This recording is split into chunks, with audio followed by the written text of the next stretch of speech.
Tim O'Malley, Brian Kelly said that the pass protection doesn't rely all on the offensive line. How much of the problem does lie with them, though?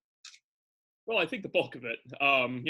There's communication issues. There's some guys getting overwhelmed, just young guys getting overwhelmed by maybe better players. I think the disappointing thing would be that the veteran right side has not been as stout as we thought it could be. But I do think some of it goes on Jack Coan identifying the pressures. I think there's some confusion being presented, and look, he's got a lot going on as well. It's his first time with this offense. If you look at Pro Football Focus, they actually have marked down 4 sacks for Notre Dame's team, which means the other 6 they're attributing to Jack Coan.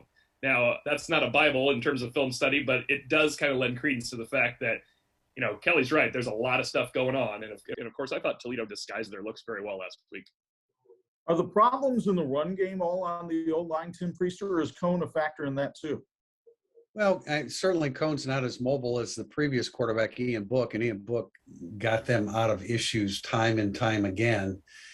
As far as it relates to the run game, I think there are instances certainly in the read option. I think we dug up a stat in which there have been 23 read options, and in all 23 instances, Jack Coan has handed the football off. So that's a very, very definite tendency that the opposition knows about. But Jack Coan's Jack Coan. He's a drop back passer. He's not going to offer a whole lot in the running game. So, T.O., with what Tim brings up, how much do you expect Tyler Buchner to play today? Oh, I think he'll play out of necessity, just like he did last week. As much as last week, if not more. I know there's tape on Tyler Buchner now for Purdue to look at. That was something Toledo didn't have, and I think caught them off guard. You certainly wouldn't think Buchner was going to come into the game the way Jack Coan played against Florida State. I think Tyler Buchner helps the running game with his actually running the ball and the threat of him running the ball. It'll make Kyron Williams better. It allows the RPOs to really work the run-pass option. You could try run-pass option with Coan, but if Coan's out on the edge, you don't really worry about him running because he might only gain 3 or 4 yards, and you take that. I think the threat of Buchner was that 55-yard touchdown to Chris Tyree, and of course his speed. I think you need to see Buchner integrated.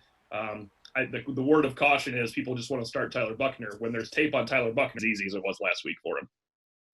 Tim Priester, what about the defense? Is it that much more complex than it was before?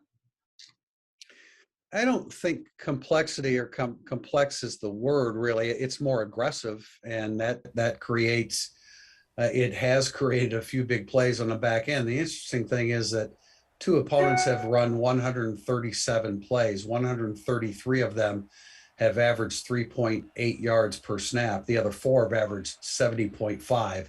And so those are the ones that you remember. You don't remember all the positive plays.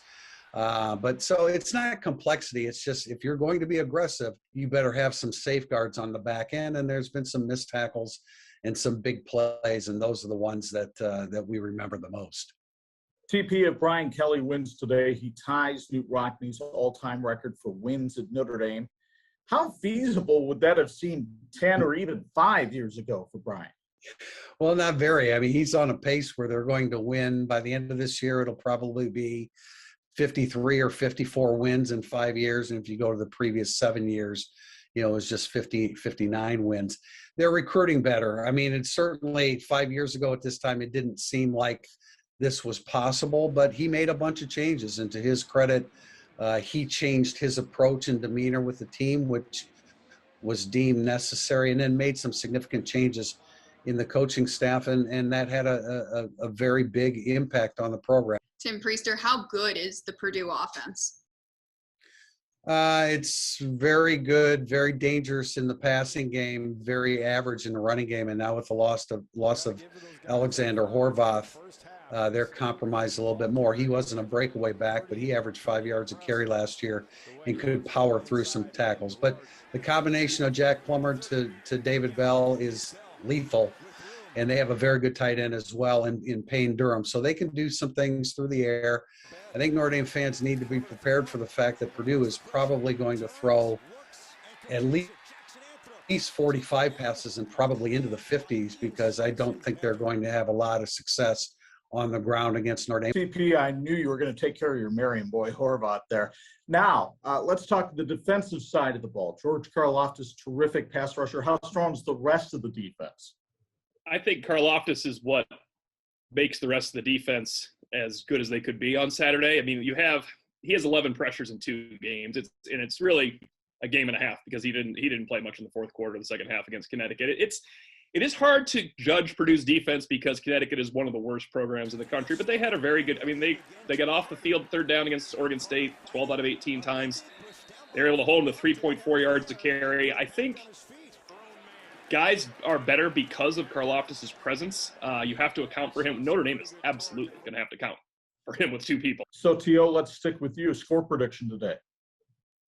Yeah, I've been going back and forth all week. This is I feel like Notre Dame's going to have plenty of offensive success and then have the drive stall at times because of that second down pressure that puts them in 3rd and 8. And then you really have to protect against what Purdue can bring. And I assume they are going to be able to create a turnover with that pressure as well. But I still think Notre Dame's offense and Notre Dame's team overall, there's just more there. Purdue has the puncher's chance on offense and defense with Bell and Karlaftis. I like what Notre Dame has over 15 rounds, so to speak, in 4 quarters. I'm in the 34-24 range. And Tim Prister, let's wrap it up with you. What do you think is going to happen today? Well, I think where Notre Dame has the advantage is its defensive front against Purdue's offensive line. And I know, again, when you talk about Notre Dame's defense, everything is slanted by those big 4 plays. But Notre Dame's defensive line should control Purdue's offensive line. Now, that can be offset by throwing it, which Purdue is going to do. And they're going to have success. My numbers, Tim and I don't confer on our picks, but they've been very, very close in recent weeks. And I think Notre Dame is going to play its best game of the year through 3 games of the season. I have Notre Dame 34, Purdue 23.